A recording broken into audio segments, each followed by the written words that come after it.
काशी जब भी जाते हैं प्रधानमंत्री नरेंद्र मोदी डीएलडब्ल्यू जो डीजल लोकोमोटिव वर्कशॉप है वहां पर रुकते हैं। वो एक बहुत ही प्राचीन संस्थान है इंजन निर्माण का, जो कि स्वयं काशी की धरती पर विद्यमान है। रायबरेली का जो कोच फैक्ट्री है उससे भी आप परिचित होंगे, जिसको फिर से रिवाइव करने का प्रयास इस सरकार के दौरान किया गया और वहां बड़े पैमाने पर इन्वेस्टमेंट किया गया। रेलवेज का इलेक्ट्रिफिकेशन 100% इलेक्ट्रिफिकेशन किया जा चुका है। चौड़ीकरण का काम भी उत्तर प्रदेश में जो ब्रॉड गेज बनाने का काम है, ब्रॉड गेज के कंप्लीट इलेक्ट्रिफिकेशन का कार्य किया जा चुका है और रेलवे स्टेशन का जो मॉडल है वो देख रहे हैं, क्योंकि पहला चरण जो है वो आज लोकार्पण किया गया। अभी इसके दूसरे चरण में इसको विस्तार दिया जाएगा, 5 गुना विस्तार, क्योंकि उम्मीद यह की जा रही है कि जैसे काशी कॉरिडोर के बनने के बाद, महाकाल कॉरिडोर बनने के बाद वहां पर आने वाले लोगों की, तीर्थयात्रियों की संख्या में, पर्यटकों की संख्या में भारी वृद्धि हुई। 13 करोड़ का आंकड़ा अभी हाल ही में काशी के कॉरिडोर के बनने के बाद आया है। अयोध्या में भी उसी तर्ज पर देश विदेश से पर्यटकों के आने का सिलसिला लगातार बढ़ेगा। उसको संभालने के लिए इस क्षमता का विस्तार किया जाना है। तो दूसरे चरण में इसकी जो क्षमता है रेलवे स्टेशन की, उसको 5 गुना विस्तार देने की जो तैयारी है, उसमें नई रेलवे लाइंस का निर्माण और नई ट्रेन के परिचालन की जो व्यवस्था है वो भी की जाएगी। 8 ट्रेन का आज लोकार्पण भी किया जाएगा हरी झंडी के जरिए। वंदे भारत और अमृत ट्रेन का एक साथ जुड़ाव, देश के अलग अलग कोने से अयोध्या को जोड़ने की जो आज परिकल्पना है वो आज जमीन पर आते हुए इस प्रथम चरण में आपको दिखाई देगी। और इस वक्त जो स्थानीय सांसद हैं, उप मुख्यमंत्री, मुख्यमंत्री और रेलवे मंत्री श्री अश्विनी वैष्णव के साथ इस रेल परियोजना के उस मॉडल का अवलोकन करते हुए और अश्विनी वैष्णव जी समझाते हुए कि किस तरह से इसका निर्माण किया गया है और कैसे अत्याधुनिक तकनीक का इस्तेमाल करते हुए इस नए टर्मिनल को बिल्कुल ग्रीन टर्मिनल के तौर पर विकसित किया गया है। कई सारे फेजेस में इसको, और स्पेस का यूटिलाइजेशन बहुत ही जबरदस्त, क्योंकि जगह बहुत कम थी वहां पर। चौड़ीकरण किया जाना था, 3 लेन को अगर 6 लेन किया जाना है तो पहले तो आपको पटरी बिछाने के लिए ही आपको विस्तार करना पड़ेगा। और उसके बाद जो टर्मिनल के लिए या स्टेशन के लिए जगह बचती है उसमें आप कैसे मल्टी स्टोरीड बिल्डिंग का निर्माण करते हैं, प्रतीक्षालय के लिए, फूड प्लाजा के लिए, लोगों के ठहरने के लिए, दुकानों के लिए, और कैसे एक रीडेवलपमेंट करते हैं आदर्श स्टेशन के रूप में अयोध्या धाम को।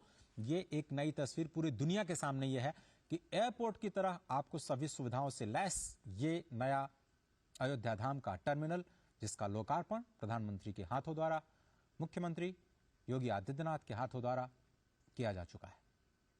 अश्विनी मिश्र हमारे साथ जुड़ रहे हैं। अश्विनी, ये जो नया रेलवे स्टेशन बना है उसके बाद क्या कुछ तस्वीर बदलेगी और कैसे 1 से 1.5 लाख लोगों को संभाल पाएगी अयोध्या? अश्विनी या फिर परिसर जी, है जी जी। और ये सबसे बड़ी विडंबना थी अजय, यहाँ कहना बेहद प्रासंगिक होगा कि फैजाबाद जंक्शन मेन जंक्शन होता था, अयोध्या हाल्ट होता था, अयोध्या सेकेंडरी जंक्शन होता था। आज अयोध्या धाम जंक्शन पूरे अयोध्या जिले का सबसे सुव्यवस्थित और सबसे सुंदर जंक्शन बन चुका है। और सबसे बड़ी बात यह है कि आज यहाँ वंदे भारत और अमृत भारत ट्रेनों का यहाँ से परिचालन किया जा रहा है, जो कि इस पूरे क्षेत्र के लिए सौगात होगा। देश को और दुनिया को यहाँ जाने वाले पर्यटकों को नई अनुभूति प्रदान करेगा। ये पूरा का पूरा विस्तारित नया मॉडल भगवान श्री राम को समर्पित ही है। भगवान श्री राम के मंदिर से समर्पित जो वास्तु है उसी का उपयोग करते हुए इसको बनाया गया है। लेकिन इसमें आध्यात्म के साथ साथ आधुनिकता का अद्भुत समन्वय है। जबरदस्त लॉन्च बनाए गए हैं, एयरपोर्ट जैसी पूरी की पूरी फील आती है। प्रथम चरण का ये काम निश्चित अभी कंप्लीट किया गया है। इसे भव्य तरीके से आज प्रधानमंत्री नरेंद्र मोदी ने इसे लोकार्पित किया है, राष्ट्र को समर्पित किया है, राम भक्तों को समर्पित किया है, देशवासियों को समर्पित किया है। और सबसे बड़ी बात अगर देखें तो ये अयोध्या धाम जो जंक्शन होगा, ये अब आने वाले वर्षों में मुख्य अयोध्या धाम स्टेशन बन जाएगा। अयोध्या का जो करंट स्टेशन है और जो अयोध्या से आगे अगर देखें, जो गोरखपुर से आएंगे लोग, वो रामघाट एक स्टेशन पड़ता है, वहां पर उस विस्तार किया जा रहा है। रामघाट स्टेशन से अलग अगर देखें तो अयोध्या स्टेशन, आसपास के दर्शन नगर स्टेशन, सारे गुप्तार घाट की तरफ जो स्टेशन पड़ता है, इन सारे स्टेशन का इस तरीके से विकास किया जा रहा है कि जो श्रद्धालु, क्योंकि अयोध्या के मुख्य भगवान श्री राम के मंदिर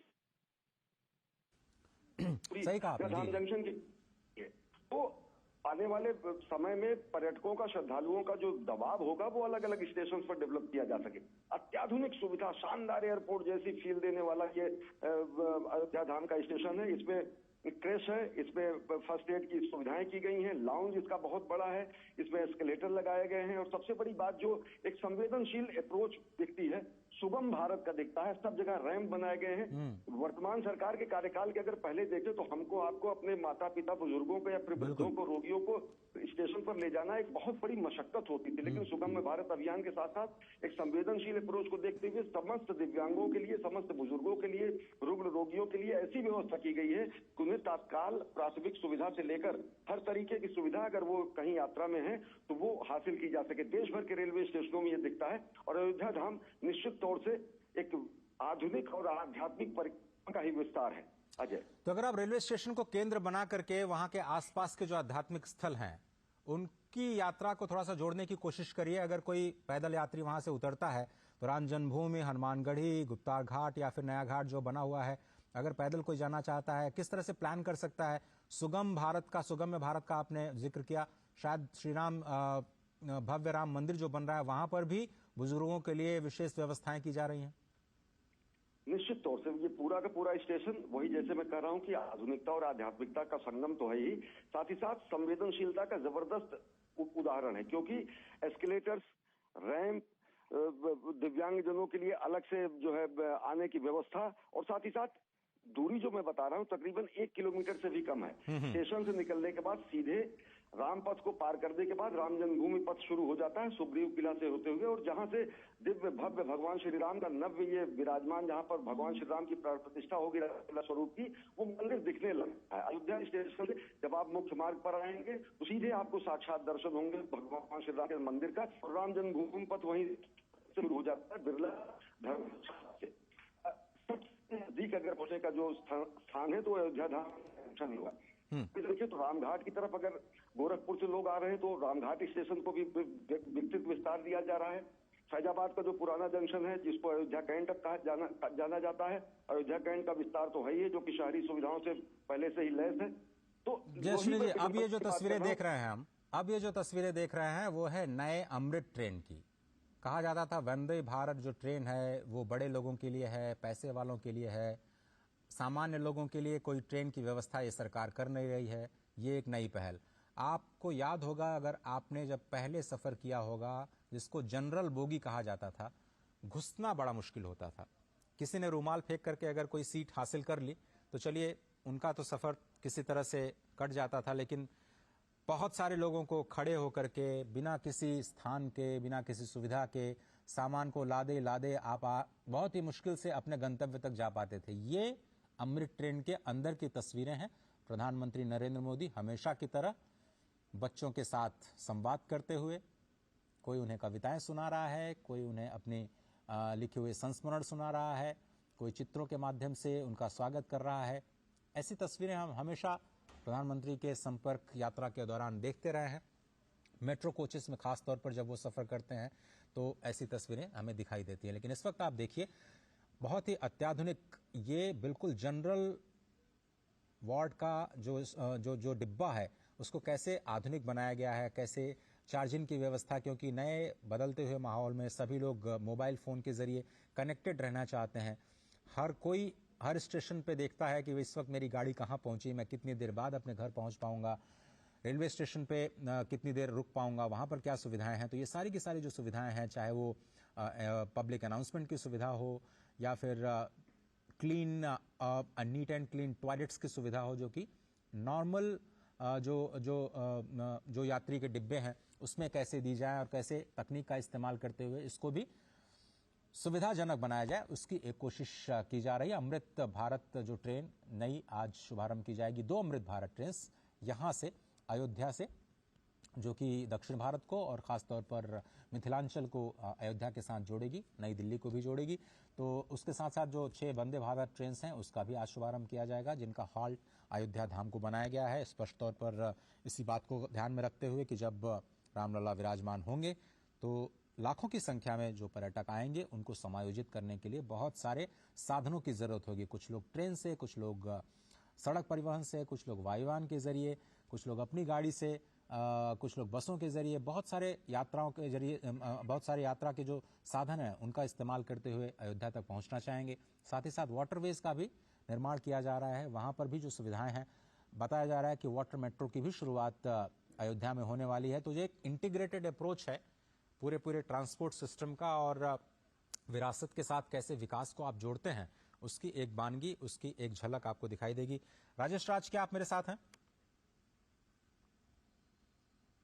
या अश्विनी जी? जी अजय जी। जी, तो मैं आपसे ये समझना चाह रहा था कि ये जो नई पहल की जा रही है अमृत ट्रेन के जरिए, जो आज अमृत भारत ट्रेन, और जैसा कि हम बार बार ये कह रहे हैं कि अमृत काल में भारत प्रवेश कर रहा है, ये जो नई शुरुआत है, इस वक्त आप देख रहे हैं हरी झंडी दिखा करके अमृत ट्रेन को रवाना करने की तैयारी हो जा चुकी है। ये बिल्कुल लाइव विजुअल्स, अमृत ट्रेन अब रवाना अयोध्या धाम रेलवे स्टेशन से। हाँ,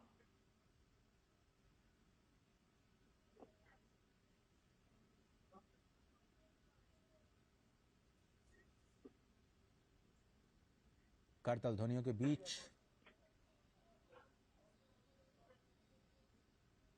मेक इन इंडिया पूरी तरह से भारत में बनी हुई, ये देखिए 6 वंदे भारत ट्रेन्स और 2 अमृत भारत ट्रेन्स, 8 ट्रेन्स का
अमृत भारत से स्वदेशी निर्मित भारत में निर्मित अमृत भारत है।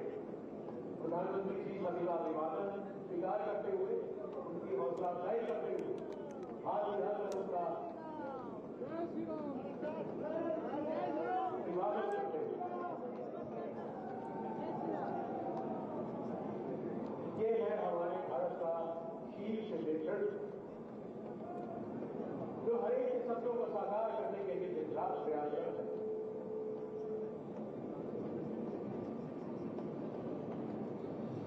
हम आभारी हैं, हृदय से आभारी हैं, आभार प्रकट करते हैं भारत के यशस्वी प्रधानमंत्री जी, जिनके आगमन से आज इस धरा पर इतिहास रचा है।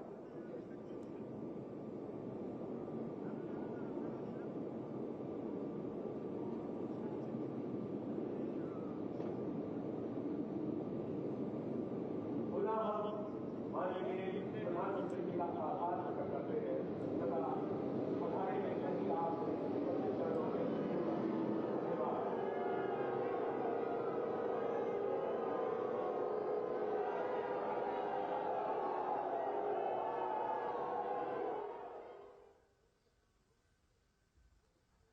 अयोध्या धाम में 8 ट्रेन की जो सौगात है वो मिल चुकी है। स्पष्ट तौर पर आपने देखा कि 6 वंदे भारत ट्रेन और 2 अमृत भारत ट्रेन उनको भारत को समर्पित किया गया। जिन्हें 6 वंदे भारत ट्रेन को रवाना किया गया है हरी झंडी दिखा करके, उसमें श्री माता वैष्णो देवी कटरा नई Delhi Vande Bharat express, Amritsar Delhi Vande Bharat express, Coimbatore Bangalore cantt Vande Bharat express, Mangalore Madgaon Vande Bharat express, Jalna Mumbai Vande Bharat express और अयोध्या आनंद विहार टर्मिनल वंदे भारत एक्सप्रेस शामिल है। ये 6 वंदे भारत एक्सप्रेसेस और 2 अमृत ट्रेन जिनका अब से थोड़ी देर पहले लोकार्पण किया। राजेश राज हमारे साथ जुड़ रहे हैं। राजेश राज, एक बार फिर से पहले तो आप एयरपोर्ट जो रेलवे टर्मिनल बनाया गया है उसी की खासियत बताइए। कैसे 3 मंजिला इमारत का निर्माण किया गया, कैसी तकनीक का इस्तेमाल किया गया, कौन कौन सी सुविधाएं हैं वहां पर आम यात्रियों के लिए? देखिए, जो एयरपोर्ट पर जो सुविधाएं अजय बहाल की जाती हैं वो तमाम सुविधाएं वहां पर हैं।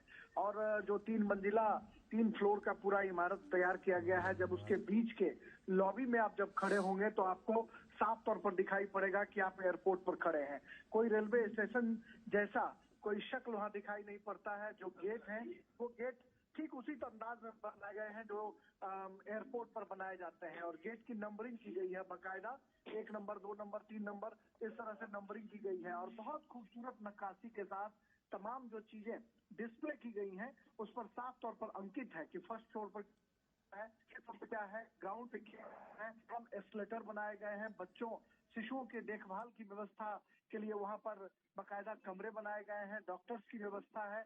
फूड प्लाजा है ग्राउंड फ्लोर पर, जहां पर रात अश्विनी वैष्णव रेल मंत्री का जहां हमने